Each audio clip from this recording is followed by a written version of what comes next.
జంతువుల కొవ్వును సైతం వాడి లడ్డూలు తయారు చేసినట్టుగా, ఆ లడ్డూలను తిన్నట్టుగా, పంచిపెట్టినట్టుగా తిన్నట్టుగా అసత్య ప్రచారంతో తిరుపతి ప్రసాదంలో కూర్చొని గత ముఖ్యమంత్రి కూర్చొని లడ్డూలు చేశారు, మీరు అపవిత్రం చేశారని మేము మాట్లాడట్లా. ఎక్కడ చెప్పలా మాట. గుమ్మడికాయ దొంగ ఎవరంటే పుసాలు తడుకున్నాడు ఆయన. కలియుగ దైవం అంటారు వెంకటేశ్వర స్వామి. వెంకటేశ్వర స్వామి విషయంగా ఎవరైనా ఆడుకుంటే మాత్రం మామూలుగా ఉండదు. దేని జోలికి వెళ్ళకూడదో దాని జోలికి పొరపాటున కూడా వెళ్ళవద్దు.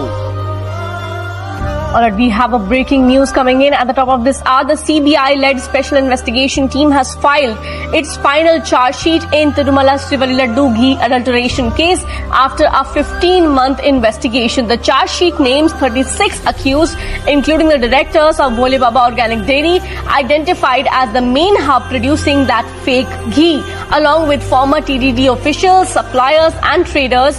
The SIT alleges that nearly 68 lakh kgs of adulterated ghee made using palm oil and chemical additives entered the TDG supply chain between 2019 and 2024, involving transactions worth about 250 crores. The case, which sparked nationwide outrage after CM Chandrababu Naidu's 2024 revelations, was transferred to the CBI under Supreme Court orders and investigated across 12 states. Latest with that is my colleague Arunima.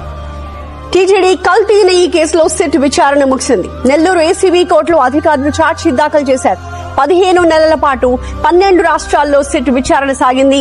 మొదట్లో తమిళనాడులోనే case మూలాలు ఉన్నాయని దర్యాప్తు బృందాలు భావించాయి. తీగలాగి Bhole Baba organic dairy డైరెక్టర్లు పొమిల్ జైన్, విపిన్ జైన్ కీలక సూత్రధారులుగా గుర్తించారు. మరో 12 మంది హస్తం ఉన్నట్టు ఏసీబీ కోర్టుకి సిట్ తెలిపింది.